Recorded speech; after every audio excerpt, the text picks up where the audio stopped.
Ahora sí. Entonces, bueno, buenas tardes para todos. Hoy tenemos el gusto de estar en la octava conferencia del capítulo de conocimiento de patrones de la Sociedad Colombiana de Computación o Asociación Colombiana de Conocimiento de Patrones, con el patrocinio, pues nos patrocina la Universidad Señores Pan para la plataforma tecnológica. Les agradecemos mucho por todo eso. Y ya, pues tenemos el gusto de estamos haciendo cuentas, ya en nuestro primer año llevamos nuestra octava conferencia mensual, que no está nada mal, y es la última de este año, entonces los esperamos para el próximo año. Bueno, para hoy tenemos el gusto de tener dos miembros de la Universidad Militar Nueva de Granada. Primero voy a presentar a Wilson Sarmiento, que tengo el gusto de haber conocido hace muchos años como estudiante de pregrado. Eh, bueno, Wilson es ingeniero de sistema de la Universidad Nacional de Colombia del año 2000. Durante los años 2001 al 2005 se desempeñó como desarrollador, investigador y consultor en procesamiento de adquisición de imágenes digitales para el Instituto de Telecomunicaciones de Telecom, el ITEC, y el Centro de Telemedicina de la Universidad Nacional de Colombia. Luego se recibió de magíster en Ingeniería de Sistemas y Computación en el 2008, también de la Universidad Nacional. Y en el 2016 terminó sus estudios de doctorado en Ciencias de la Electrónica en el área de computación en la Universidad del Cauca, bajo la dirección de los profesores César Collazos y Luciana Nebel, de la UFRGS de Brasil.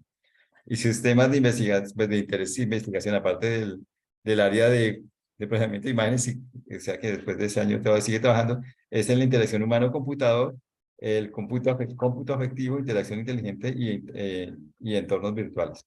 Actualmente este es el líder y cofundador del grupo de investigación en multimedia GIM y miembro y presidente de la CICAI Cafeteros. Bueno, gracias Wilson por aceptar la invitación. Entonces, estamos a todas sus órdenes. Bueno, gracias. No, muchísimas gracias realmente al capítulo de reconocimiento de patrones de la Sociedad Colombiana de Computaciones por la invitación y a la Asociación de Reconocimiento de Patrones, Nacional de Reconocimiento de Patrones. Pues, inicialmente vamos a arrancar con una breve presentación de quiénes somos nosotros, cuál es nuestro grupo de investigación. Creo que ya están viendo las diapositivas todos.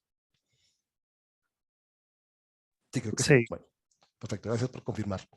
Lo primero es que, bueno, cuando nosotros hablamos de la Universidad Militar Nueva Granada, ¿qué es la Universidad Militar Nueva Granada? Por algún problema a nivel del colectivo colombiano, la gente no tiene en cuenta que nosotros como universidad somos una institución pública y como institución pública actualmente nosotros contamos con dos sedes, una en Bogotá y otra en las afueras de Bogotá, lo que es la zona que se conoce como Sabana Centro, entre los municipios de Cajicá y Zipaquirá, realmente la parte de Cajicá. Nosotros contamos en Bogotá con dos sedes principales, la sede principal donde arranca la universidad, que es la calle 100 con 11, muy cerca de la Circunvalar, como con 45 se encuentra la Facultad de Medicina. Eh, Actualmente, pues la universidad, o sea, cómo estamos nosotros dentro del grupo de la universidad académicamente hablando, nosotros estamos en la Facultad de Ingeniería. En la Facultad de Ingeniería, pues actualmente contamos con dos doctorados, los cuales apoyamos académicamente, el doctorado en Ciencias Aplicadas, que es un doctorado apoyado tanto por la Facultad de Ciencias Exactas como la Facultad de Ingeniería. Tenemos maestrías en ingeniería civil, en logística integral, en mecatrónica y en gerencia de proyectos. A nivel de programas además de los programas de maestría, tenemos varias especializaciones en el área de geomática, gerencia de calidad, gerencia integral de proyectos, ingeniería de pavimentos, logística integral y pues, la parte de planeación ambiental y manejo integral de recursos. Actualmente, pues esa es nuestra oferta académica a nivel de la parte de pregrado. Actualmente el 100% de la facultad a nivel de lo que es programas acreditables están acreditados, teniendo en cuenta que tanto ingeniería ambiental como ingeniería biomédica no cuenta todavía con estudiantes egresados, por lo cual pues no es posible tener la acreditación o siquiera aspirar a la acreditación de alta calidad de esos programas. El resto, todos los programas de nuestra facultad se encuentran acreditados en alta calidad y nuestra institución actualmente tiene una acreditación nacional, lo que conoce como multicampus. En ese marco académico estamos nosotros. Nosotros somos el grupo de investigación en multimedia, somos un grupo creados en el año 2012. Actualmente contamos con 13 profesores de planta o de carrera, que se podría llamar en otra parte del país. Contamos con nuestro primer estudiante doctoral, aunque somos un grupo que tiene varios años, tenemos la diferencia que en Colombia no se puede generar grupos de investigación sin necesidad de tener formación doctoral, entonces arrancamos con un grupo de profesionales con maestría, con muchas ganas de de hacer investigación, donde posteriormente nos fuimos algunos formando en la parte doctoral. Entonces, actualmente ya tenemos nuestro primer estudiante doctoral, pero hemos hecho un camino interesante en la parte de crecimiento de lo que podemos hacer a nivel de investigación. Entonces, este año, en el último reconocimiento que se dio a grupos de investigación a nivel de medición, obtuvimos la calificación de categoría A, que sería la segunda más alta en el país a nivel de calidad de los grupos de investigación. Contamos actualmente con más de 25 estudiantes entre maestría y pregrado, los cuales les damos el soporte en el apoyo académico en sus trabajos de pregrado y de maestría finales. Contamos con 7 semilleros de investigación, donde son espacios donde los estudiantes se pueden acercar a hacer sus primeros proyectos de investigación y a definir esa vocación hacia la investigación. Y tenemos una serie de cursos que hemos ofertado como electivas a diferentes programas de pregrado, tanto a nivel de ingeniería multimedia como ingeniería mecatrónica, e incluso pues actualmente también estamos en la capacidad de ofertar electivas a nivel de doctorado y a nivel de maestría, como son las que están en la parte de abajo de la diapositiva. Actualmente contamos con 5 líneas de investigación en la parte multimedia educativa, sistemas multimedia, y en la parte de procesamiento de señales y visión en computador, que es donde se va a hacer la primera charla de hoy, pues que la mejor manera de conocer un poco los grupos de investigación es contando un poco lo que hacen. Además de eso está la línea de visualización y computación gráfica e interacción humano-computador, que son las líneas que también posteriormente les vamos a contar un poquito lo que hacemos y cómo trabajamos la parte de reconocimiento de patrones en esas líneas. Entonces, ya para no extenderme más y realmente dar paso a lo que nos interesa a nosotros, que es hablar un poco de la parte académica, les dejo los datos del contacto del grupo y presento pues al estudiante que nos va a hablar hoy, que es Juan Felipe Sanabria, que es estudiante de último semestre de Ingeniería Multimedia de la sede que se encuentra en las afueras de Bogotá, en la sede de Campus Nueva Granada, que le decimos nosotros, que es la sede que se encuentra en Cajica. Y entonces, Juan Felipe, te dejo para que nos cuentes sobre tu trabajo. Muchas gracias, profe. Buenas tardes para todos. Entonces, como mencionaba el profe Wilson, pues yo soy estudiante del campus de la Universidad Militar. Pues ya eh, culminado mis asignaturas, todo el pensum de materias. Estoy en este momento trabajando en apoyo con Semillero de Investigación y con el grupo de investigación en multimedia, mi proyecto de grado. Entonces hoy quiero compartirles a todos un avance de lo que hemos investigado con mi tutor, el ingeniero Eduard Sierra. El título de mi estudio es Estudio de segmentación mediante CAMINS en imágenes de resonancia magnética cerebral para identificación de glioblastoma. Vamos a poner pantalla completa.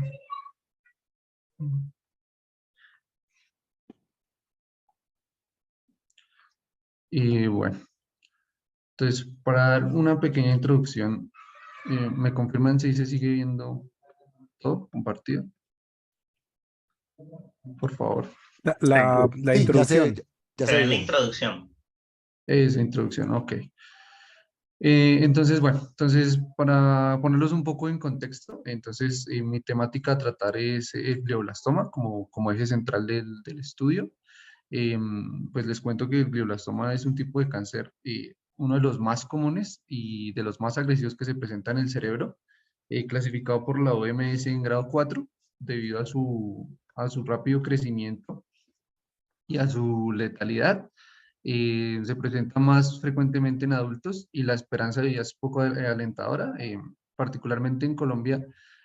Por cada 100.000 casos, alrededor de 2.5 son hombres y 1.5 son mujeres. 1.9 son mujeres que mueren por esta enfermedad.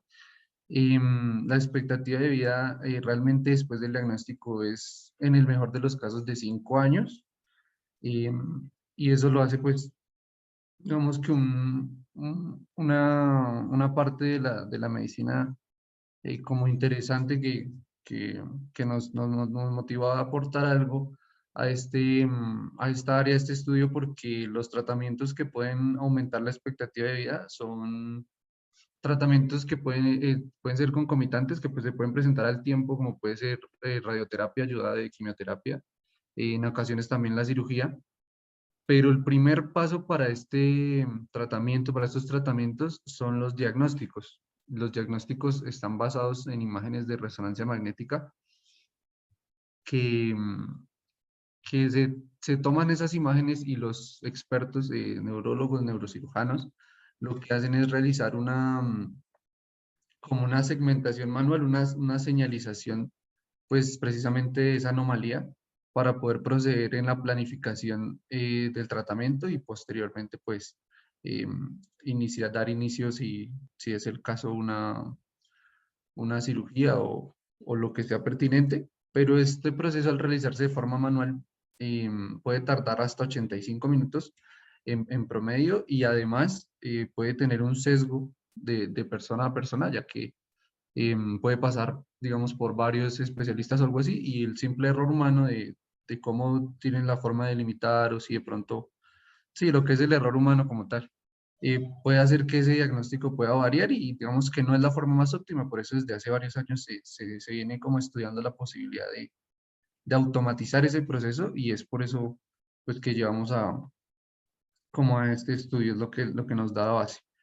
Y entonces, en cuanto al problema que esto tiene o al reto para nosotros técnico, pues es realizar esa segmentación que hace un experto de forma manual, orientándose por el conocimiento que él tiene acerca de, obviamente, los tejidos que componen el cerebro y lo que se puede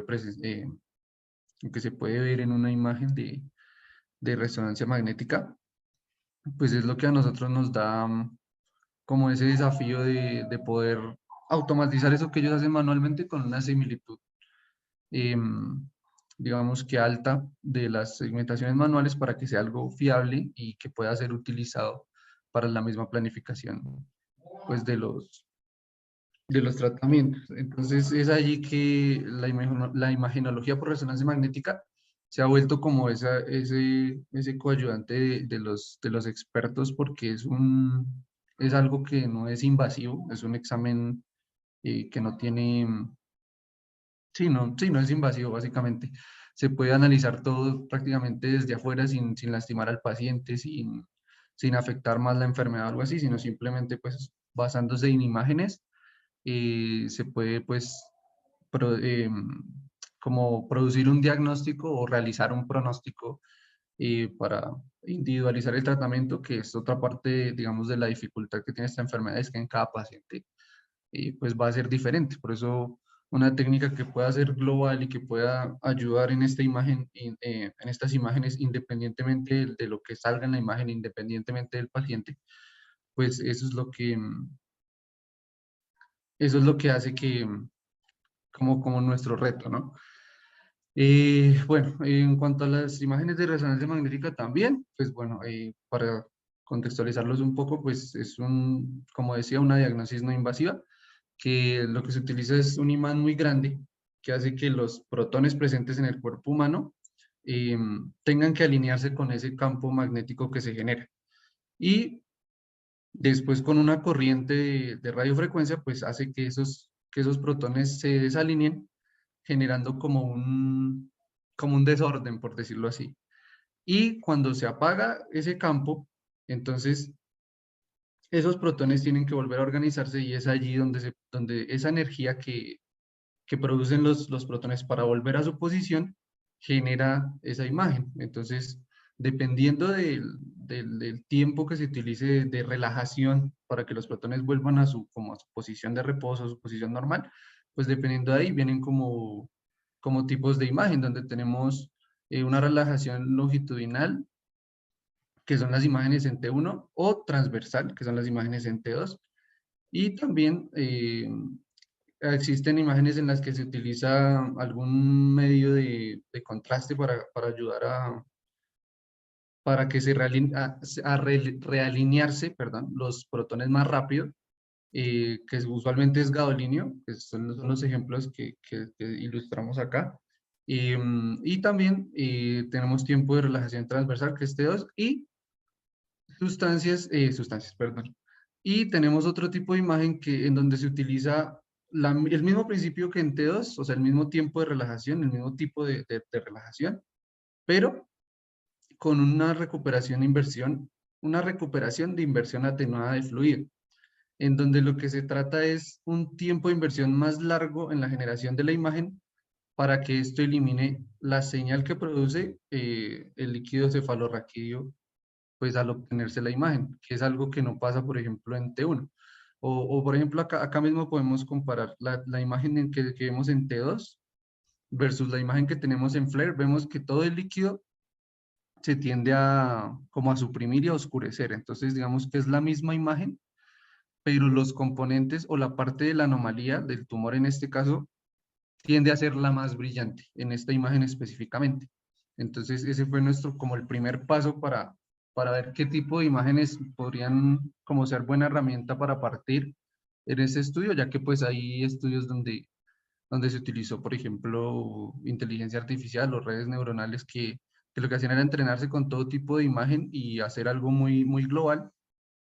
Pero en este caso, nosotros lo que nos planteamos es cómo podemos separar esta anomalía que particularmente en esta imagen se ve muy bien, o sea, visualmente uno puede inferir que está segmentable, separable del resto. ¿Cómo se puede generalizar esa segmentación para no depender del entrenamiento que sí depende unas redes neuronales? Porque afortunadamente nosotros tenemos una base de datos de la cual partir, donde podemos ver muchos casos y digamos que en una red neuronal pues hay material para entrenarla, pero un método que sea más análogo, que simplemente no dependa de nada, sino que tome la imagen y realice una serie de pasos para llegar a una segmentación, pues ese es nuestro propósito y nuestra metodología. Entonces, ¿qué tenemos en nuestra metodología? Tenemos una colección de imágenes que primero se pasa por un agrupamiento con K-medias o K-means en inglés, donde nosotros planteamos que los agrupamientos que realiza el algoritmo de K-medias los podemos utilizar para conocer de esos centros en dónde se están separando los grupos. Entonces, pues ya más adelante les voy a ilustrar como un ejemplo del funcionamiento del algoritmo. Después de eso, pues se quiere realizar una umbralización y se busca después una extracción del segmento. Esto ya me van a entender mejor de lo que les estoy hablando y al final pues vamos a devolver la colección de imágenes, pero ya con el procesamiento que hicimos nosotros. Para esto, entonces, pues hemos estado trabajándolo en MATLAB, pues ya por la facilidad que tiene para visualizar y para procesar este tipo de imágenes, pues es muy óptimo. Además, para el procesamiento de pues, grandes volúmenes de imágenes, ya que digamos que cada colección de imágenes, o sea, para un solo paciente, una resonancia magnética, pues así como un barrido transversal, y se compone de 155 imágenes en cada colección. Entonces es un alto volumen de imágenes que pues esta herramienta nos ayuda mucho a procesarlo de una manera óptima. Los elementos utilizados o las colecciones utilizadas para este estudio han sido obtenidas del Cancer Imaging Archive, que pues es una base de datos, digamos que global de estudios relacionados con cáncer y otras patologías también, donde se encuentran pues resonancias magnéticas y tomografías, bueno, varios tipos de imágenes y pues que bajo un manifiesto de uso académico se puedan descargar. Adicional a eso, pues hay digamos, como un concurso que realiza la universidad, el grupo de investigación de la Universidad de Pensilvania, que es como el benchmark, como la referencia de la segmentación de imágenes de tumores cerebrales. Entonces, tenemos una colección del Cancer Imaging que tiene 102 casos o colecciones de imágenes o pacientes de gliomas de alto grado, o sea, de un tumor ya pues avanzado y muy letal, que son esos, lo que veíamos en la imagen anterior, muy notorios. Y en esta colección se compone de los tipos de imagen que mencioné anteriormente, los tipos de obtención de la imagen, y además contamos con del BRATS o del Brain Tumor Image Segmentation Benchmark, que pues es como lo decía, es como la referencia. Lo que ellos realizan es una segmentación manual en donde le entregan o tienen al público para fines de investigación las segmentaciones realizadas por profesionales donde está simplemente separado el tumor del resto, o sea, segmentado ya, pero manualmente, para que uno tenga como esa referencia para realizar los trabajos de investigación. Entonces, en este caso utilizamos esas 102 colecciones que la colección se llama Atlas del Genoma del Cáncer. La abreviación es TCGA-GBM, obviamente pues sus siglas en inglés. Y bueno, entonces digamos que esa es la primera parte de la metodología. Luego, cuando hacemos un agrupamiento con K-means o con K-medias, pues el K-means lo que utiliza son centroides o centros de donde parte para buscar grupos que compartan características, en este caso sería color o un tono de gris, en donde los que se encuentren más cercanos los va a agrupar, dependiendo pues, uno puede hacer lo que el algoritmo itere muchas veces y se perfecciona, pero generalmente no ha cambiado mucho el resultado realizando eso, pero básicamente es simplemente un agrupamiento que nos ayuda a visualizar o a tener, acá no sé el cursor, así, o a tener grupos en donde, por ejemplo, en esta imagen, que pues es una imagen muy buena para trabajar, tenemos un grupo que claramente él se va hacia los valores más oscuros, en una escala de gris, el más oscuro sería el 0 y el más alto sería el 255 en este caso. No mentiras, estas imágenes están en 16 bits, hay valores mucho más altos. Pero por ejemplo estaría de 0 hacia arriba, donde tenemos el 0 más oscuro y en esta imagen particularmente puede ir hasta 470 la escala de gris, que son los valores que tenemos en la parte más blanca de la imagen. Y cuando lo agrupo a K-means, pues él busca los grupos que tienen similitud. En este caso y en general en el estudio, utilizando solamente 3 centroides, tiende a funcionar. Y nosotros realizamos pruebas tanto con 4 como con 5 centroides, en donde en algunas imágenes que pueden tener de pronto un poco más de ruido o un poco más de variación en el tejido, porque como lo mencionaba, cada imagen es diferente, podía funcionar mejor el de 4 o el de 5, pero como nosotros lo que buscamos es la generalización, en este caso, digamos que con 3 centroides es suficiente y es óptimo.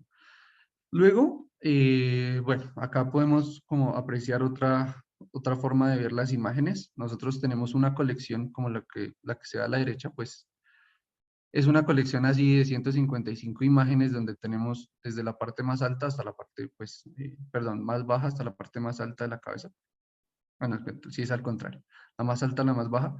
¿Y qué tenemos con K-means? Entonces, nosotros tenemos que la imagen se compone de diferentes tonos de gris. Entonces, en este caso, esta imagen tenía desde el 0, que es lo más negro, donde tenemos muchísimos valores acá, y por eso este histograma se tiende a ir muy alto. Incluso esto está escalado para que se puedan apreciar los datos. Y donde los demás datos pues están repartidos más o menos, según lo que visualizamos, podemos asumir que, por ejemplo, aquí donde sigue el segundo valor como más alto, es lo que sería el área del cerebro, y en este último pico, donde hay menos valores y también es un poco uniforme, estaría la parte más clara de, del cerebro, que en este caso nosotros asumimos que esa es la anomalía que queremos segmentar. Entonces, ¿qué pasa? Si nosotros tomamos simplemente este último grupo y le hacemos una umbralización donde le decimos descarte todo lo que esté por debajo y tome solo lo que está por encima de ese valor de gris, que en este caso es 262, no estoy mal. Entonces puede pasar algo como eso, en donde ¿qué pasa? La umbralización para cada imagen puede ser diferente.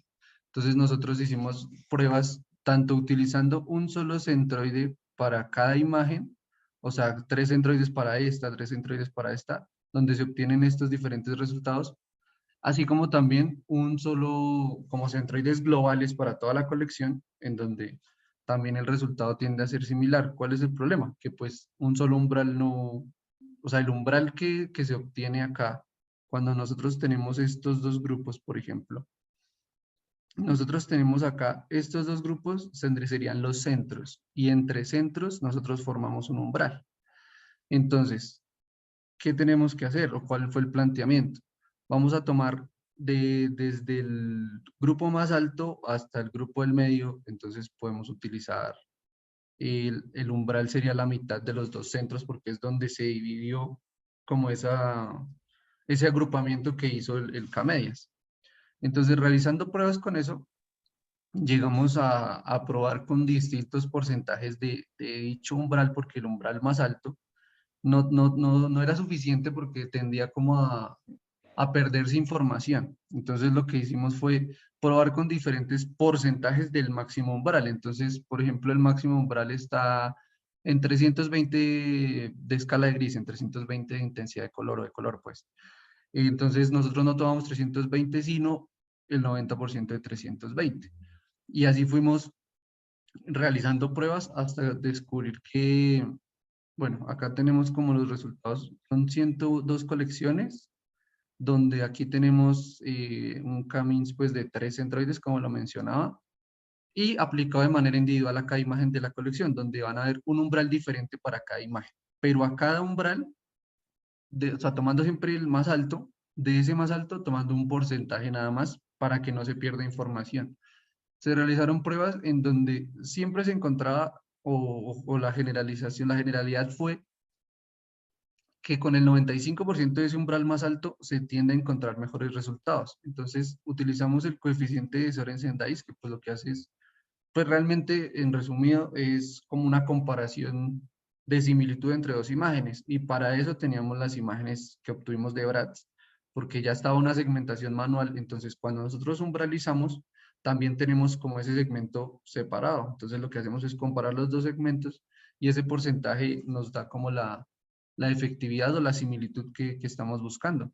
En este caso, pues podemos observar que el que se sostiene por encima de 60, desde, bueno, nuestras imágenes no están o sea, no es el número de la colección ni nada, sino la cantidad de colecciones. Entonces vemos que hay 30 imágenes, 30 colecciones que están por debajo del 60% de similitud.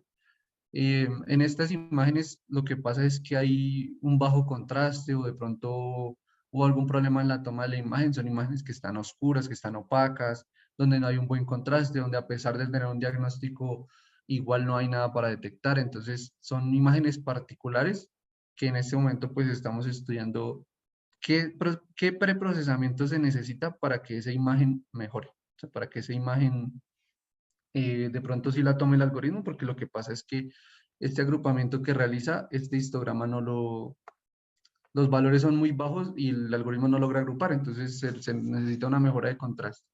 Entonces se realizó con 3 centroides, con 4 y con 5, en donde la consigna en general siempre es que hay imágenes muy buenas para trabajar que tienden a dar mejores resultados, pero el factor diferencial son las imágenes que logran ser buenas en una y en otras no, porque hay imágenes que por su calidad se tienden a agrupar muy bien porque hay un alto contraste y demás. Entonces, en ese caso, tanto con 4 como con 5 centros, el grupo más alto o el valor más alto tiende a agrupar a los valores claros, que serían los de la anomalía, pues como lo decía, que es la primicia que estamos manejando. Pero entonces, la premisa, perdón. Pero entonces, hay con Cummings de 3 nos damos cuenta que hay una constancia más, como más larga, es más estable el algoritmo, trabaja mejor se ve reflejado en mayor número de colecciones. Eso pues nos da digamos que ese fue el factor como para decidirnos por este método. Entonces, bueno, el uso de la segmentación con Cummings de 3. Me falta mencionar una parte que pues no tengo la imagen de referencia. Cuando nosotros realizamos la umbralización, igual siempre, o no siempre, pero la mayoría de imágenes tienen un ruido, ¿no? Que es el que no permite que haya un 100% de similitud, o un 1, que sería el porcentaje más alto de similitud, que serían exactas las imágenes. Y son los ruidos o son de pronto otras partes del cerebro que por alguna razón quedaron también claras o no se separaron bien. Son factores que pueden influir. Entonces, el último paso y en el que estamos también tratando de mejorar es cómo se separa ese segmento del ruido, en donde pues he realizado pruebas de pronto con el área del tamaño del tumor, con morfología, pero pues a este momento no, digamos que estamos realizando pruebas y todavía no tengo como una imagen de referencia. Sin embargo, sí tengo el resultado de cómo me fue utilizando morfología, y es este resultado ya final. Es como el paso siguiente a las gráficas que acabo de mostrar, en donde la segmentación utilizando 3 centroides y el 95% del umbral, tenemos una similitud promedio del 65%. En esa similitud promedio yo o sea, lo estoy resumiendo a que teníamos 102 colecciones y al sumar, al hacer un promedio de esas similitudes, donde habían unas de 95% de similitud y hay unas del 2%, que son las imágenes que tienen que les falta ese preprocesamiento, entonces tenemos un promedio de 65%, donde tenemos 45 colecciones que están por encima del 80% de similitud, que tienden a ser las imágenes que están mejor, ¿no? Sí, mejor contrastadas, digamos, las más sencillas, por decirlo así. 31 colecciones que están entre el 50 y el 79% de similitud, en las cuales también estamos estudiando un paso adicional, porque tienden a ser imágenes donde la anomalía no es tan uniforme como en las imágenes que les mostré, sino que puede ser una anomalía que está esparcida o que está un poco, sí, que no es un círculo, no está toda continua, sino que pueden ser áreas un poco dispersas, y al existir una pequeña separación y también se mezcla como con otros tejidos, y eso hace que las fronteras no sean tan claras y el algoritmo puede descartar segmentos o bien confundir otro tejido como parte de la anomalía, o no confundirlo sino tomarlo, y eso hace que pues no sea tan similar. Entonces también ese es como otro trabajo futuro que tenemos. Y 26 colecciones que están por debajo del 50%, donde hay casos de lo que acabo de mencionar, pero también hay casos de una mala imagen o una imagen donde está dentro del diagnóstico y dentro del atlas que nosotros descargamos, pero no tenemos como tal algo visual que nos permita, aquí hay algo, ¿sí? O a veces es demasiado pequeño, bueno, son casos particulares donde estamos buscando la solución, como lo mencionaba al principio, para encontrar una técnica o una serie de pasos que sea global, que no dependa de este tipo de cosas, con un preprocesamiento, que si yo tengo una imagen de bajo contraste, o que si tengo una imagen en que la anomalía no es uniforme o no es continua o no está unida, sea igualmente efectivo. Entonces, esa es la evaluación hasta el momento.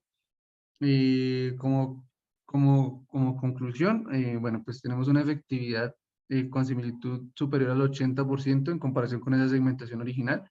Como lo mencioné, pues es por algunas imágenes, pero igual pues es un muy buen resultado. Eh, es posible utilizar la umbralización para llegar a un resultado acertado, ya que la umbralización puede sonar como una técnica básica y sencilla, pero el saber en dónde poner ese umbral para cada imagen y que esa umbralización nos pueda descartar hasta un 70% de información que no nos sirve, pues es muy bueno. La forma de la anomalía, pues es un factor determinante y se pueden utilizar distintas técnicas, como lo mencionaba, para descartar las áreas que no son de interés, ya que la forma, pues, como lo mencionaba, si la anomalía tiene alguna particularidad, no solo en su forma, sino en sus colores o en su distribución, en su ubicación, son cosas que indirectamente, pues, afectan y que hay que lograr atenuarlas con alguna técnica que pueda mejorar este resultado. Se generalizó con éxito para diferentes colecciones de imágenes, entonces eso se permite proponerla como una herramienta de amplio uso y alcance. En este ítem, pues, a lo que me refiero es que sí funciona para diferentes tipos de imágenes, pero pues hace falta el preprocesamiento de la imagen en cuanto al contraste, sobre todo es como la parte más débil que tenemos en este momento. Y bueno, entonces en imágenes con bajo contraste, pues estamos mejorando esto. Nosotros empezamos pues buscando como esas técnicas análogas y realmente lo que, mm, lo que nos hizo como escoger este algoritmo es precisamente esa facilidad que teníamos o no la facilidad, sino la oportunidad de entender cómo agrupaba, que eso nos daba un sustento para esa tesis de la parte más clara de la que necesitamos y cómo obtenerla con ayuda de este algoritmo y cómo mejorarlo para que pueda ser utilizable en todas las imágenes. Y, pues nada, no sabría qué más mencionar. Pues este es solo un avance y nos encontramos trabajando en lo que mencioné. Pues estas son algunas referencias mentiras, todas las referencias que hemos utilizado para el desarrollo del programa y del proyecto. Y bueno, ya creo que eso sería todo. Gracias. Ok. Yo ya- Bueno, muchas gracias. Bueno, esta me parece muy interesante la exposición porque muestra lo que los desarrollos que se hacen a través de los proyectos de investigación para, pues, que todos los proyectos no están terminados antes de, sino que pasan un proceso a través del cual uno va estudiando las técnicas y mejorándolas. Pero quiero, si hay alguna pregunta, ¿hay preguntas para hacer? no. Si hay alguna consulta. Yo le haría una pregunta a Juan, si me permiten. Sí, sigan, sí, por favor. Ah, no, chale. Bueno, Juan, ¿están trabajando con imágenes tomadas a qué potencia en el resonador? ¿A 1.5 o a 3 teslas? Uy, ese dato no lo tengo. Ese Bueno, dato porque no es lo que eso tengo. influye bastante en la calidad de las imágenes. Entonces, realmente te iba a hacer esa pregunta porque quería saber si habías probado el método tanto en 1.5 como en 3T, ¿cierto? Porque pueden haber cambios sustanciales en el método de la segmentación ahí. Y, Mm, y en términos del preprocesamiento, yo te recomendaría que iniciaras con una normalización Z-score para ese tipo de imágenes, porque para imágenes de resonancia magnética, el Z-score funciona muy bien.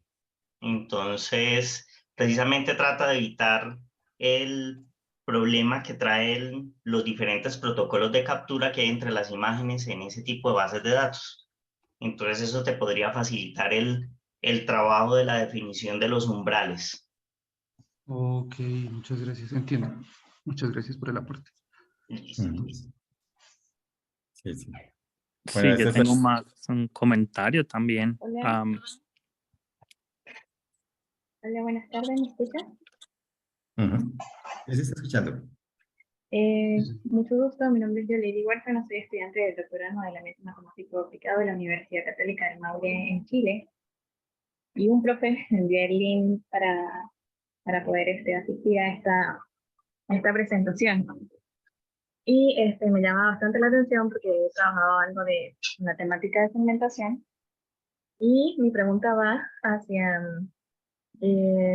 me quisiera saber por qué, o si de repente sí se va a considerar, pero por qué no se presentó, como tú dijiste, se sabe que las imágenes médicas, en este caso la resonancia magnética, pues tienen ciertos ruidos, artefactos que se pueden generar si el paciente se mueve, propias cosas técnicas que pudiesen pasar. Específicamente la resonancia magnética tiene un ruido que se llama ruido hertziano, y eso se podría abordar con una técnica de preprocesamiento.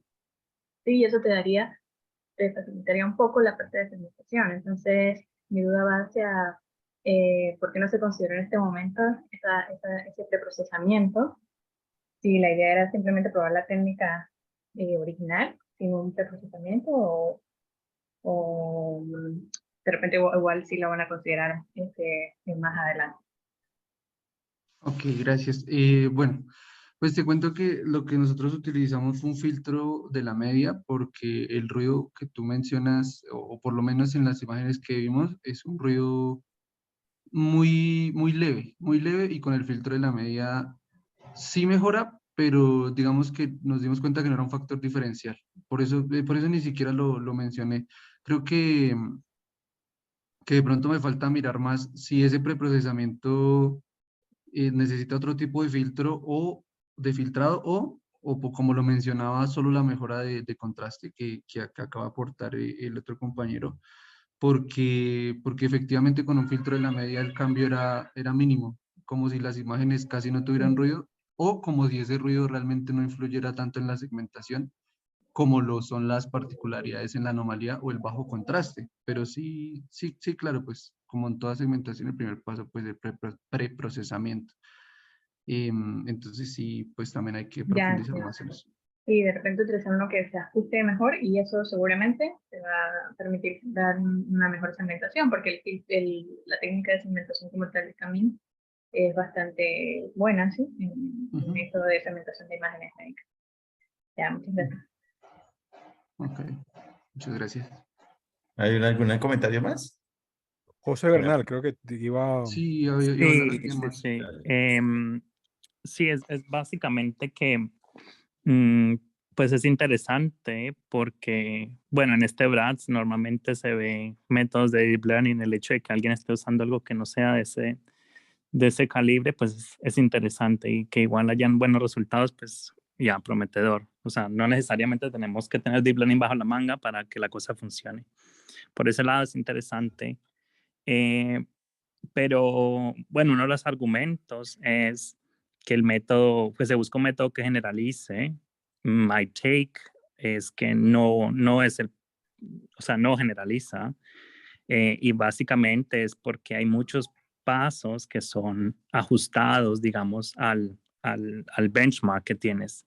Entonces, por ejemplo, en la parte de umbralización depende de que hayan los clusters que estás definiendo y que puedas encontrar, digamos, ese punto medio que me separe bien el tejido tumoral del resto, pero puede que no sea el caso. Por ejemplo, si el contraste no está bien, entonces la distribución cambia y entonces el problema, el algoritmo falla completamente.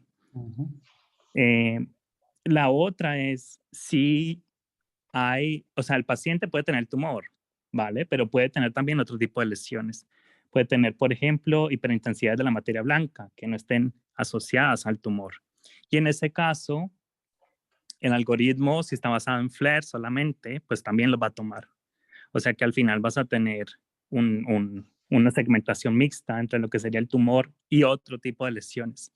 Además que en FLAIR, alguna de las partes de la corteza aparece también hiperintensa, y esto tampoco sería de gran ayuda. Seguramente es el problema que estás viendo en este momento en algunos casos.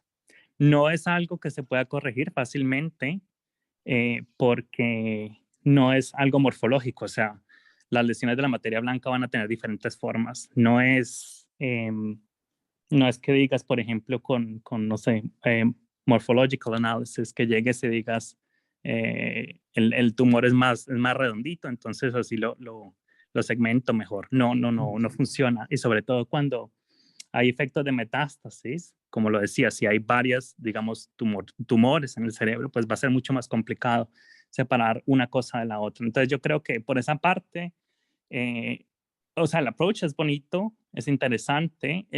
La pregunta podría ser es, ¿por qué no considerar todas las modalidades? Al final el camino se puede extender para múltiples modalidades, es sin problema. Entonces, pues esa podría ser una opción como para descartar algunos de las regiones, ¿no? Porque si tienes segmentación de la corteza, por ejemplo, en FLAIR, por errores de la imagen, pues si consideras T1 o T2, pues ya no va a estar, ¿verdad? Porque ahí no aparece con el mismo profile que tendría el tumor.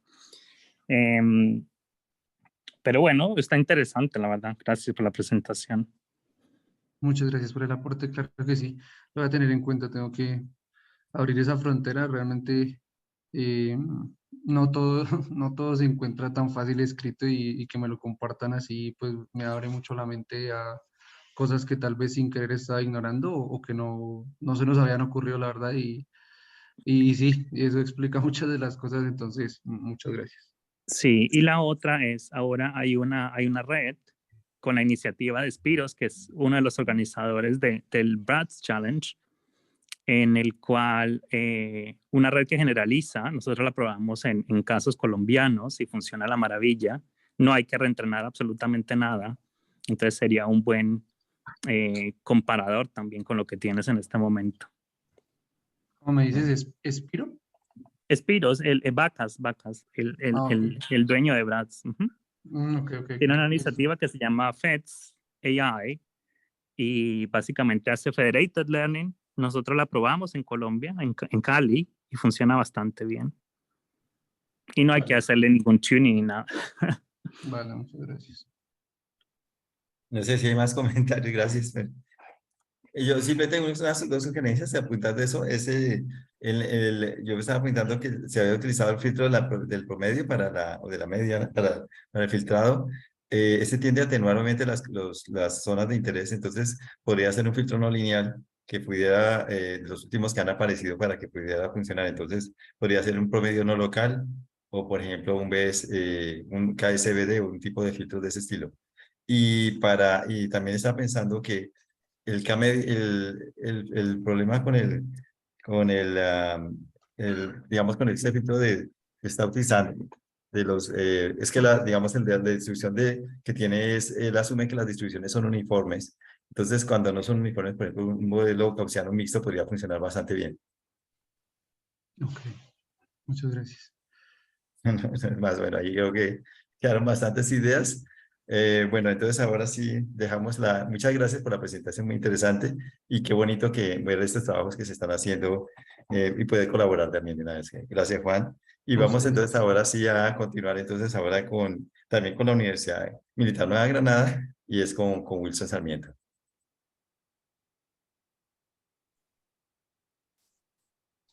En 2 segundos estoy compartiendo la pantalla. Bueno, me toca ser muy puntual y muy conciso porque tengo poco tiempo. Tengo 10 minutos para hacer la presentación. No, tengo 8 minutos. O me equivoco, ¿me estás escuchando? No se preocupe, pero se está viendo bajito, creo. Ahí ya me escucha mejor, ¿cierto? Sí. ¿Sí me escucha mejor? Sí, se escucha Sí, mejor, sí. pero no, Sí, perfecto. tranquilo. A menos Listo, de que acá. quiera terminar el partido, pero bueno, espero que no les Entonces, interese el fútbol ni más la ciencia. tengo 8 minutos para terminar por el tiempo de 1 hora, pero bueno, si podemos, charlamos un poco más. Igual voy a tratar de sacar unas cosas un poco más rápidas. Como el título de la charla lo dice, la idea es hablar un poco de la parte de cómo el conocimiento de máquina nos puede servir en un área de trabajo en la que estoy trabajando. Ya llevo, pues, desde que empecé mis estudios doctorales, que es la interacción humano-computador. Entonces, básicamente, más que hablar de elementos técnicos de algunos de los trabajos que hemos realizado, la idea es contarles un poco algunas experiencias que hemos tenido nosotros en la utilización de técnicas del conocimiento de máquina, del conocimiento de patrones, en apoyo de procesos de interacción humano-computador. Entonces, inicialmente voy a hablar un poquito de la motivación y el contexto de por qué trabajar en interacción humano-computador con reconocimiento de patrones y posteriormente pues algunas aplicaciones, experiencias que hemos realizado al interior del grupo. Bueno, entonces, ¿qué es la interacción humano-computador? Porque estamos en el grupo de trabajo a nivel del reconocimiento de patrones, entonces aquí pues la idea es mezclar un poco esos conocimientos que nosotros.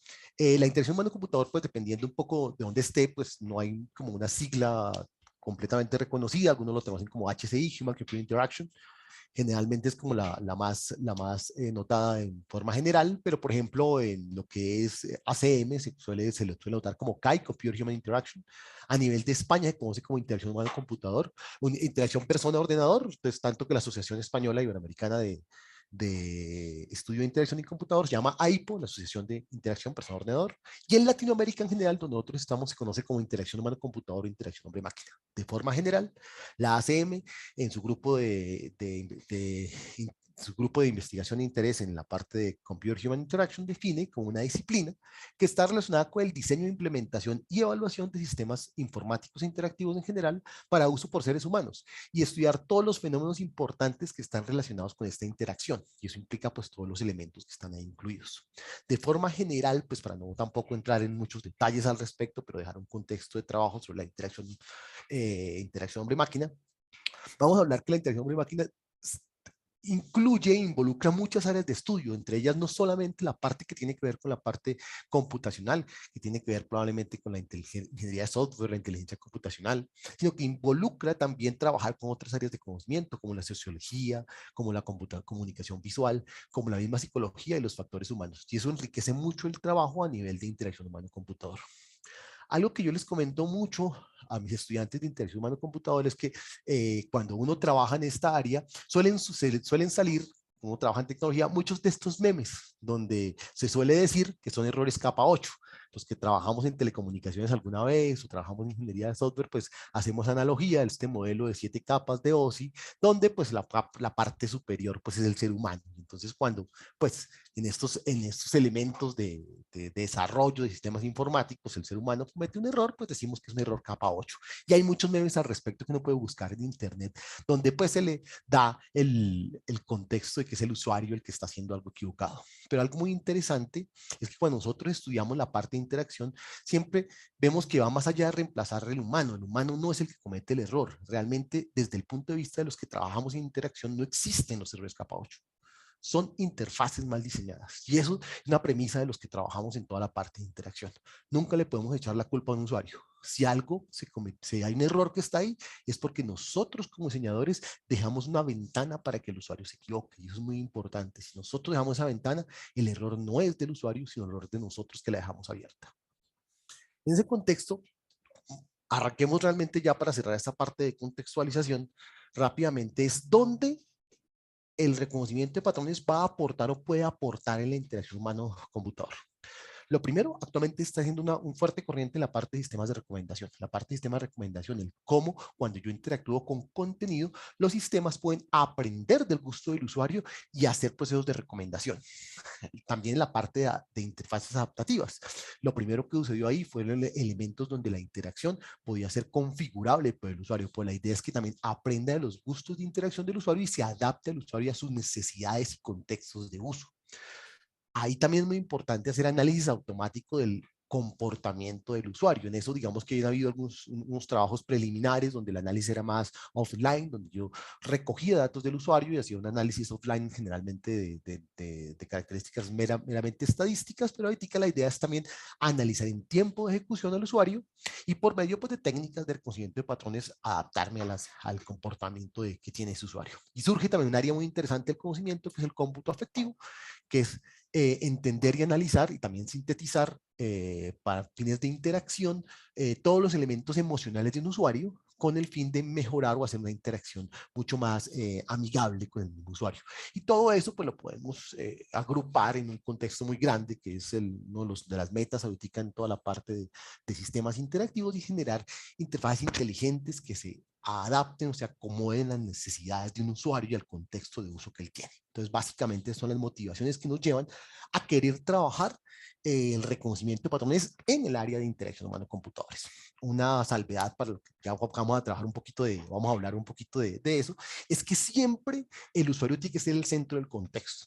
Y aquí pues diferimos un poco a veces con la gente que trabaja reconocimiento de patrones puro, y es que si bien muchos modelos dan datos muy perfectos y muy exactos, a nosotros también nos interesa que esos datos se puedan contextualizar, que sean explicables a veces en los contextos de uso de los usuarios. Y entonces también es muy importante no solamente la efectividad de un método muchas veces, sino también el análisis que podemos hacer a nivel de alto nivel del método que podemos realizar. En este contexto, pues la idea es comentarles un poquito de algunas experiencias que hemos tenido en el grupo el grupo de investigación en multimedia y particularmente en la línea de interacción humano-computador, en lo que hemos realizado. De manera general, pues desde que yo inicié mi formación doctoral, o incluso un poco antes, pues voy a contarles un poco el proceso del grupo a nivel del crecimiento de esta área. He trabajado muy fuerte con lo que se llaman los entornos virtuales, o sea, todo lo que es realidad virtual, realidad aumentada, realidad mixta, etcétera, etcétera, y cómo hemos aplicado en esta área de aplicación pues, ciertas cosas de reconocimiento de patrones. Entonces, como la idea es ver probablemente puntos de sinergia y colaboración entre los grupos que en este momento nos están escuchando, pues voy a contarles un poco la historia de lo que hemos hecho nosotros muy rápidamente. Voy a dar algunos detalles técnicos sin entrar en profundidad, pero si alguien quiere, pues al final los podemos charlar un poco. Teniendo en cuenta que nosotros, más que desarrollar técnicas de reconocimiento de patrones, lo que tratemos es movernos un poco en el estado del arte o, si es necesario, por debajo del estado del arte para lograr aplicaciones de reconocimiento de patrones en la parte de interacción. ¿Listo? Entonces el primer trabajo con que nosotros arrancamos más o menos en el 2010, buscando otros contextos de aplicación. La idea es que cuando una persona hace interacción con un mouse en contextos 3D, buscar una manera más natural de hacerlo. Estamos hablando de 2010, entonces empezamos a hacer pinitos en lo que llama reconocimiento de gestos. Entonces aquí posteriormente lo que hacemos es tratar de definir un conjunto de gestos que nos va a permitir suplementar o cambiar la interacción que uno puede hacer con un mouse. Desarrollamos un proceso sencillo con un proyecto de trabajo de pregrado donde básicamente hicimos toda una captura de un dataset de los diferentes gestos que desarrollamos. Más o menos alrededor trabajamos un dataset de 5 gestos realizados más o menos 7 veces por cada usuario para más o menos alrededor de unos 40 usuarios que hicimos la captura. Hicimos todo un proceso de básico de procesamiento de imágenes, trabajamos las imágenes a color, las trabajamos de blanco y negro, hicimos un proceso de segmentación, de remoción de background, y lo que encontramos ahí o trabajamos fue con la técnica de ese momento que estaba muy usada en ese instante, que eran los SIFT, las Scala Invariant SIFT Factor characters, no me acuerdo mal.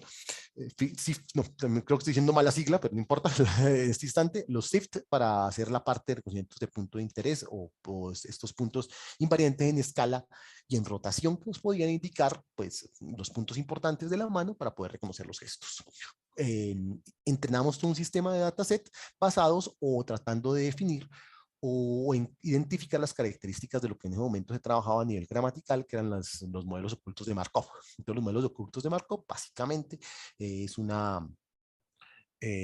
modelo markoviano donde los parámetros pues, están ocultos para ser posteriormente pues, lo que se deja es que el modelo básico, que es el número de estados, se deja quieto, y lo que se hace a partir de las observaciones que uno tiene de los datos, tratar de encontrar los pesos de probabilidad de transición entre los estados. El sistema pues funcionó relativamente bien, nos permitió, lo que uno hace es entrenar un modelo para cada uno de los gestos y el modelo que sea más probabilísticamente hablando, el que tenga mayor probabilidad de haber generado el gesto, el que tome como el gesto que uno reconoce en el proceso a nivel de interacción.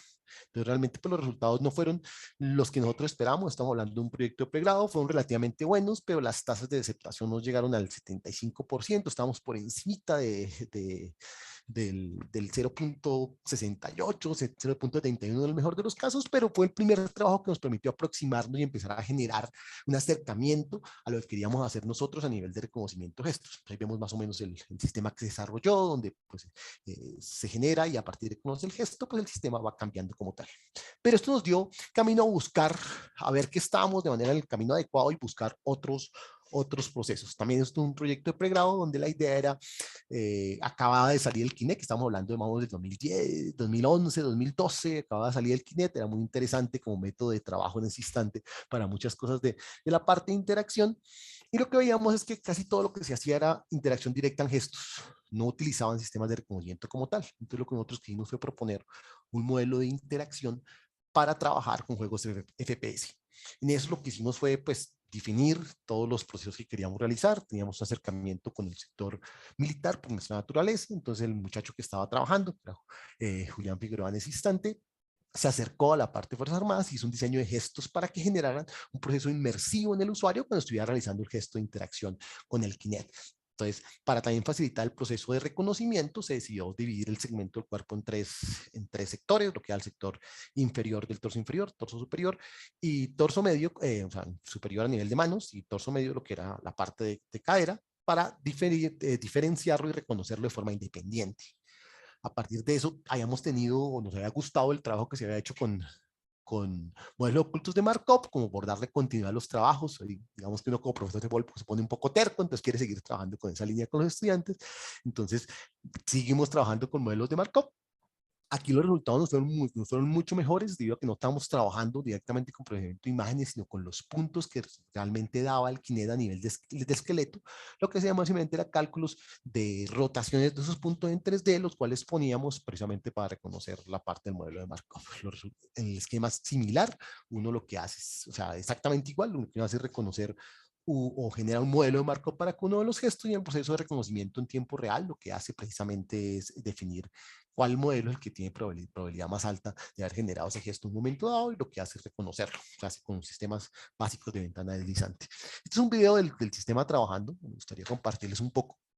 Voy a ponerles pantalla completa para que lo veamos, lo voy a adelantar un poquito más porque al principio solamente ahí, donde pues vemos cómo el modelo trabaja realmente en tiempo de ejecución. Donde lo que se hizo fue montarlo sobre un demo de videojuego básico que tenía el sistema en el momento del 2012 Unity de trabajo, pues realmente el desarrollo del juego no era lo relevante para nosotros, sino el modelo de interacción que estábamos realizando.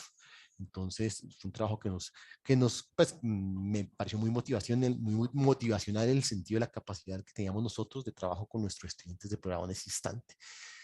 Entonces ahí sucede algo pues en mi vida académica y es que paro un poco estos trabajos y continúo con mi formación doctoral. Y después de eso, pues de estudiar un poco más lo que es interacción humano-computador, llego nuevamente a trabajar con mis estudiantes, tanto de pregrado y algunos ya de posgrado más adelante o posteriormente nuevamente en la universidad. Entonces, quiero retomar algunos trabajos en la parte de reconocimiento de gestos y llegamos a un trabajo muy interesante, es que teníamos un estudiante que tenía problemas a nivel de movilidad. Y entonces, una de las cosas que él manifestaba, si bien no era de su mayor interés, sí se sentía a veces excluido cuando trabajaba o cuando interactuaba con sus compañeros en no poder compartir, por ejemplo, un juego con un video, con una consola de juegos, debido a que las diferencias motrices que él tenía con respecto a sus compañeros le impedían operar un mando de este estilo. Entonces, en ese sentido, quisimos buscar y explorar alternativas para que, dado el trabajo que tenía posteriormente en la parte de conocimiento de gestos, pudiéramos colaborar un poco en este tipo de procesos de accesibilidad e inclusión como tal en este tipo de tecnologías. Entonces, lo primero que hicimos fue explorar una herramienta que estaba comercialmente existente, que era el Mio Armband, que es ese dispositivo que se pone sobre la muñeca del usuario, que básicamente son 8 sensores que permiten capturar electromiografía y pues tiene un conjunto de gestos que el sistema reconoce de forma normal. O sea, ya en el API de desarrollo vienen esos 4 gestos que están ahí. Entonces nosotros lo que queríamos ver era qué tan bien reconocía el sistema los gestos que habían sido prediseñados para un usuario normal contra, bueno, un usuario que no tenía este problema de esta dificultad motriz contra pues, nuestro usuario control, este usuario control, nuestro usuario estudio en este instante particular.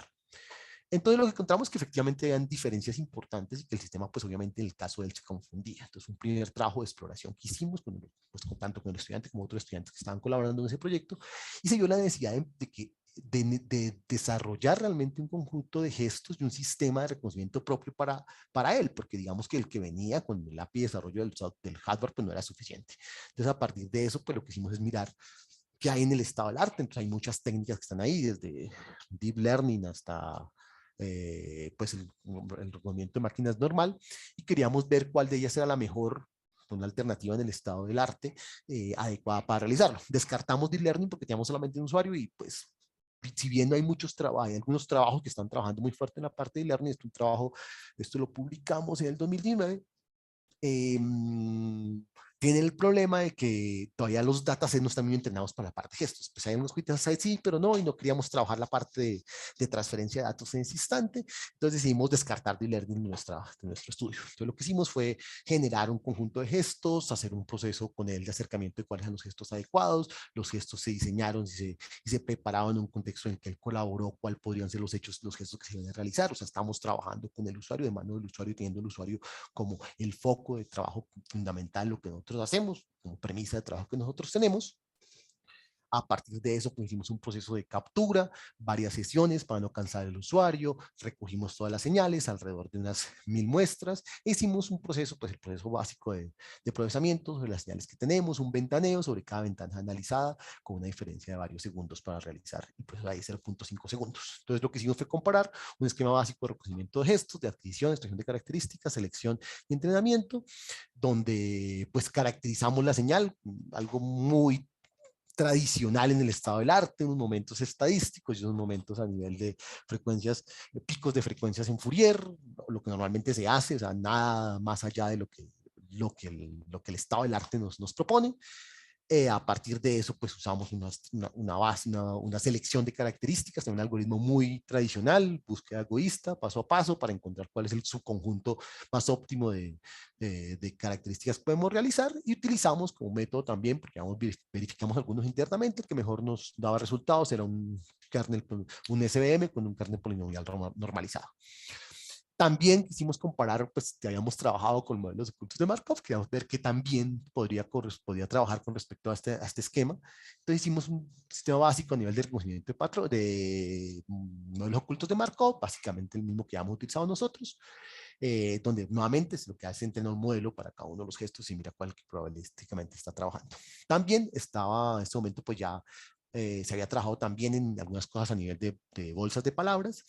En señales se les suele conocer como bolsas de características. Entonces básicamente lo que hicimos fue lo mismo, bajo un esquema de bolsas de palabras, mirar usando como trabajo de reconocimiento de las palabras que realicen esta gramática que se difiere, pues una máquina de soporte vectorial. Entonces lo que hicimos fue comparar los resultados. Definitivamente las máquinas de los modelos ocultos de Markov era el que menor precisión nos daba, y nos daba que las bolsas de características realmente podían tener unas muy buenas compensaciones entre precisión y sensibilidad. Aquí lo vemos gráficamente, y vemos que efectivamente pues los datos incluso llegan a veces a tener un 98% de sensibilidad para algunos picos, porque lo que hicimos fue variar algunos parámetros del método contra la ventana para tratar de hacer un tuning normal de un método para identificar cuál es el subconjunto de características adecuado. También en la parte de generación de sensaciones de alto nivel, ya creo que estoy pasando un poco de tiempo, entonces va a ir un poco más rápido porque son las 3:10, hemos tratado de trabajar a nivel de interacción con sistemas inmersivos, generar emociones en un usuario en un entorno virtual y tratar de conocerlos. Entonces, básicamente esto es un proyecto que lo que buscó fue generar sensaciones más desde el punto de vista visceral, en este caso miedo. Entonces lo que hacíamos era en el sistema de realidad virtual generar diferentes niveles de altura para que el usuario pues sintiera esa sensación de miedo. Un esquema muy sencillo a nivel de trabajo de realidad virtual. Aquí para no adelantar, para no extenderme mucho, básicamente vemos aquí una plataforma. Esta plataforma que está acá, en el puntero lo mueva mejor. Esta plataforma, una plataforma, uy, sí, no alcanza, no se ve en el video, pero aquí una plataforma donde lo que hace es elevar al usuario unos 15 centímetros de altura. Cuando el usuario está en el entorno virtual y siente la plataforma, eso lo que hace es maximizar la experiencia inmersiva y hace que pues, las sensaciones sean mucho más fuertes. Para meter más el usuario en el contexto de interacción que está realizando, lo pusimos a hacer una tarea a la altura que tiene, le pusimos todo un proceso narrativo. Aquí lo que tienes que reventar unas bombas con la mano, unos globos con la mano para hacer el proceso de interacción y obligarlo a salir de la zona de confort y que se acerque hacia la orilla del, del borde para sentir miedo. Entonces, desde el punto de vista, por ejemplo, subjetivo, nos damos cuenta que, digamos, esto a nivel de altura, esto a nivel de piso, 2 metros, 5 metros y 10 metros, nos damos cuenta que efectivamente es que el usuario se empieza a nivel en altura, el usuario se mueve menos, estira más la mano, lo cual quiere decir que efectivamente estamos generando la sensación de prevención al miedo de manera muy alta. Lo que hacemos nosotros es ahí tomar algunos datos. Pusimos un sensor de respuesta orgánica de la piel en el usuario. Además de eso, estamos capturando con el Kinect, que era que era un esquema el que estaba aquí por acá, como les había comentado, el esquema básico de trabajo era un Kinect para la parte de captura de movimiento del usuario. Capturábamos oscilaciones involuntarias a nivel de torso, movimiento involuntario a nivel de mano y a nivel de cabeza con el casco de realidad virtual.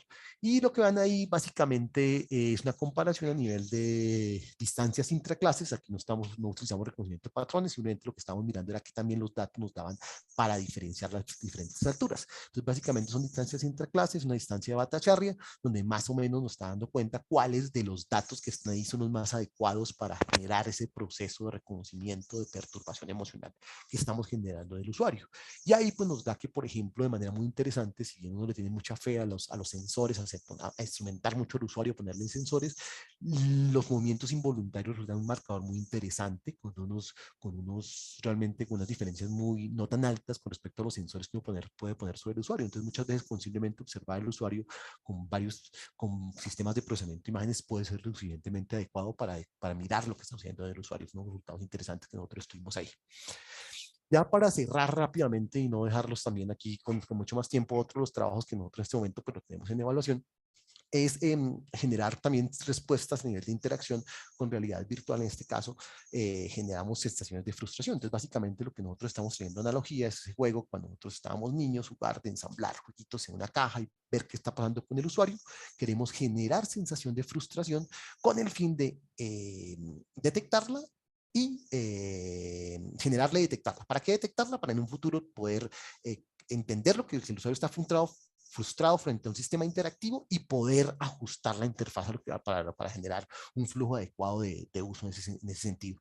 Nuevamente, este fue un desarrollo que hicimos nosotros posteriormente, en el cual pues estamos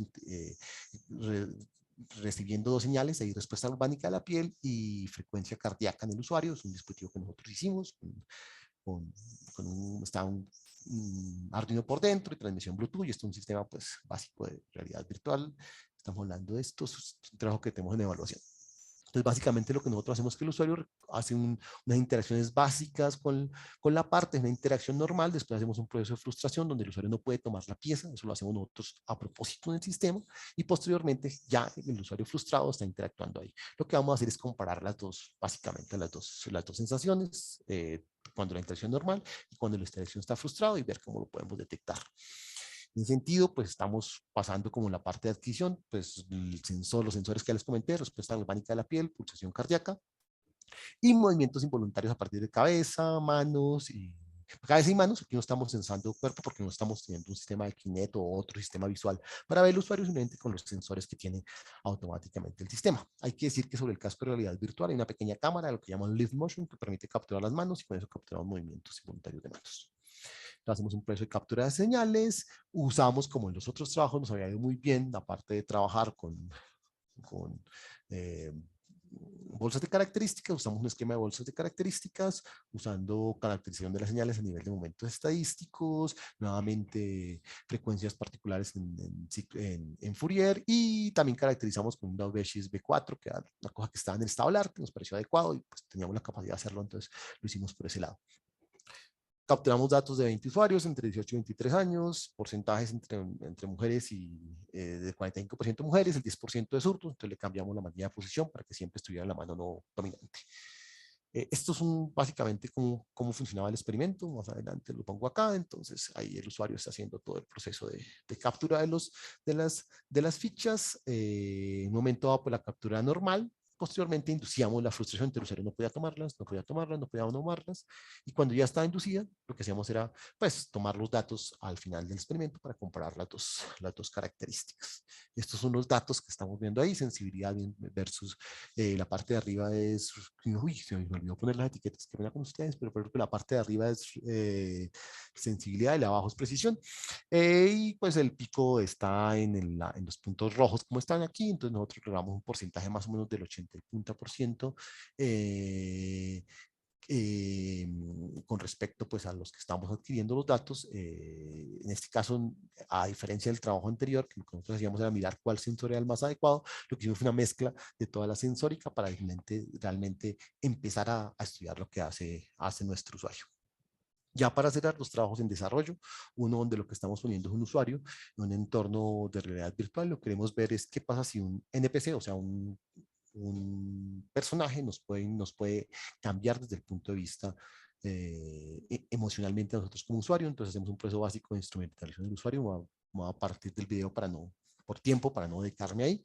Entonces, básicamente, vamos a utilizar la misma sensórica que tenemos nosotros, pero adicionalmente también ponemos el sistema de electromiografía en el otro brazo del usuario.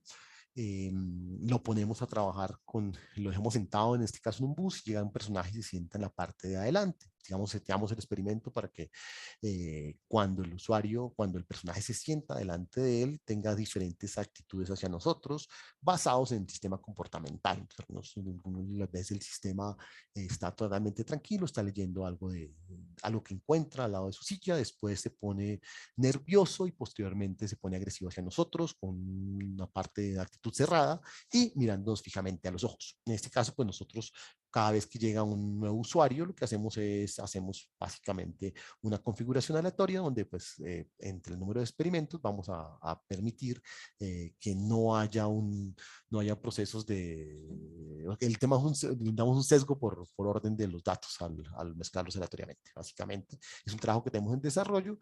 Los resultados que tenemos de manera preliminar son interesantes, incluso pues publicamos de manera de póster los resultados preliminares. Y este es otro trabajo que recientemente desarrollamos, ya para finalizar, donde básicamente lo que estamos es poniendo un usuario en un contexto de interacción también, donde lo que estamos generando o buscando es reacción empática del usuario frente a una situación complicada que es condición de discapacidad.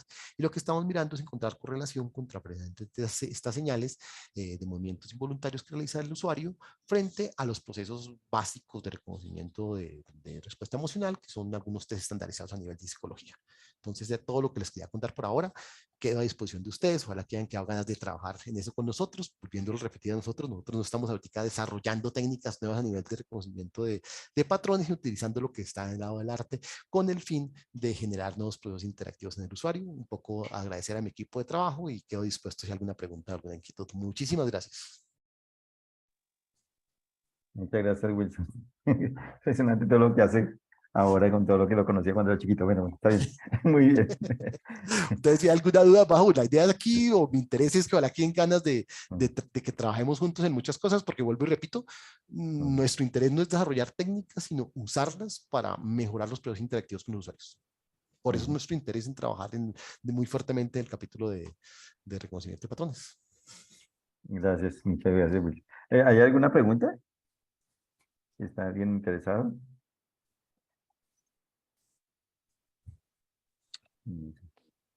Yo creo que por la parte de interés, sí sería bueno, por ejemplo, mirar opciones con Patricia, que ella está trabajando con el psiquiátrico en este tema de humano-computador para tratamiento de esquizofrenia.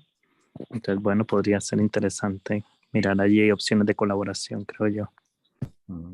Claro que sí. Incluso nosotros ahorita yo trabajo una red muy fuerte que es la red HCI Collab, una red en la parte de interacción humano-computador. Lo que estamos buscando es generar contenido abierto en idioma español, interacción humano-computador entre la red de España y Latinoamérica. Y nosotros hacemos un evento cada año. El año entrante se va a realizar en Argentina, el cual se los va a compartir por acá si alguien está interesado o trabaja algo de reconocimiento de patrones en la parte de interacción humano-computador. Generamos un nuevo track, un nuevo workshop en la parte de cognición e interacción, donde la idea es estudiar ciertos elementos cognitivos que usan en la parte de interacción, sobre todo porque en algunas partes todo lo que es, pues, toda la parte de electroencefalografía está trabajando mucho, más allá del Brain Computer Interaction, que es como que es lo que es más tradicional, también entender cognitivamente lo que hace el usuario. E incluso hay unos trabajos muy interesantes sobre imágenes de resonancia magnética y interacción humano-computador que también se están viendo en el estado del arte. Entonces, si alguien quiere trabajar en eso, me cuentan y estamos charlando. Bueno. Digamos que yo soy uno de los que está detrás de ese track, entonces chévere que le podamos seguir trabajando esa parte. Bueno, y ahí están las direcciones de Wilson y pues garantizo que Wilson es muy buena persona. Igual estamos aquí trabajando muy fuerte con el capítulo, entonces nos vemos cada mes. Sí, sí. Cuando no se me cruza con alguna otra cosa, siempre estoy en las reuniones de cada mes aquí del capítulo. Por supuesto, sí. En todo caso, pues es el interés del capítulo y es el interés de la fundación de este capítulo y de que podamos interactuar, es para que entre todos nos podamos colaborar. Entonces, todo el mundo está abierto a que pueda participar y los que quieran también vincularse, ya sea como estudiantes o como ya miembros profesionales al capítulo, también están bienvenidos, son bienvenidos. Se pueden simplemente afiliarse a la Sociedad Colombiana de Computación como miembros, ya sea de profesional o como estudiante. La inscripción es realmente muy económica, 80.000 pesos este año y creo que 20.000 para los estudiantes. Ya estamos, pues para el próximo año va a ser algo similar, supongo. Pero entonces están cordialmente invitados para que también se vinculen y para que, bueno, que si alguien tiene, también les invitaría, si alguien considera que tiene un trabajo para presentar, también sería muy, muy interesante que lo compartieran con nosotros. Bueno, si no es más, entonces, pues ya feliz, ya sería feliz, felicidades en este final de año y nos veremos el próximo año. Todavía no tenemos, en enero no va a haber presentación porque estamos todavía empezando apenas año, pero vamos a programar las nuevas presentaciones y pasaremos a tiempo las invitaciones para que puedan estar en las próximas presentaciones. Pues si no es más, entonces muchísimas gracias para todos y dejamos así por hoy. Muchas gracias, Wilson. Wilson, gracias a Juan, ya a Eduardo también que nos colaboró en la universidad. Sí, muchas gracias a todos.